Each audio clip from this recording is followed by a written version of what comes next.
MK-677 and LGD. Can you talk about those a little bit? Are those SARMs? Am I correct with that? And kind of what they do? Well, yeah, the LGD is definitely a SARM, and the important distinction is actually those are not, both of those chemically would not be considered peptides. They're often lumped in Okay. the same category just because of their, I should say, demand from a performance standpoint. Okay. The LGD is definitely working on androgen receptors and stimulating androgen receptors. And there's a really good study, out of Boston that talks about the LGD and sort of how it works on body composition in men and some of its side effects.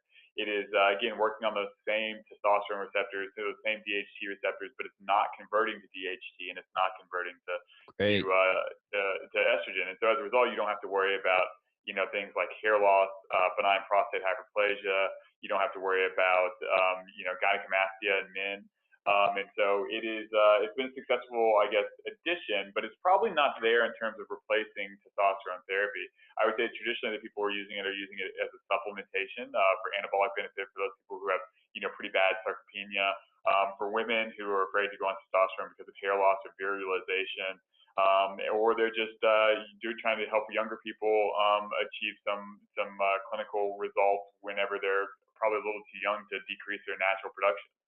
Can you mix these with testosterone? Like part of the reasoning I thought was like, I have some guys on testosterone, and when you see guys get to super physiological levels or just a little bit out of the reference range, from what I see, free testosterone's above 20, total testosterone above 1,000, you can get some thickness in the red blood cells. You have more, like you're saying, conversion to estrogen. So my thinking was, okay, if I can increase the sensitivity of those testosterone receptors, then maybe I'm able to lower their dose.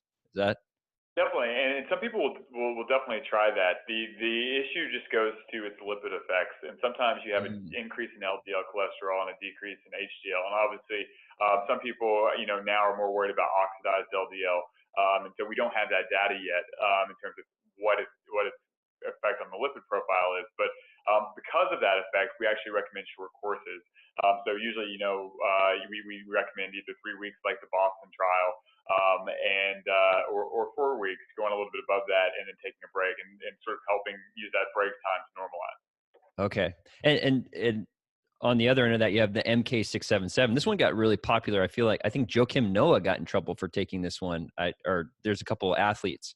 Sure. What's the difference between that and the LGD? Yeah, so the LGD is a SARM. The MK-677 is actually working on growth hormone secretion. Oh, okay. So it's mimicking Ghrelin, or it's working on the growth hormone secretagogue 1-alpha receptor, or 1A receptor, and it's stimulating pretty high levels of growth hormone release, much like a lot of the other growth hormone peptides.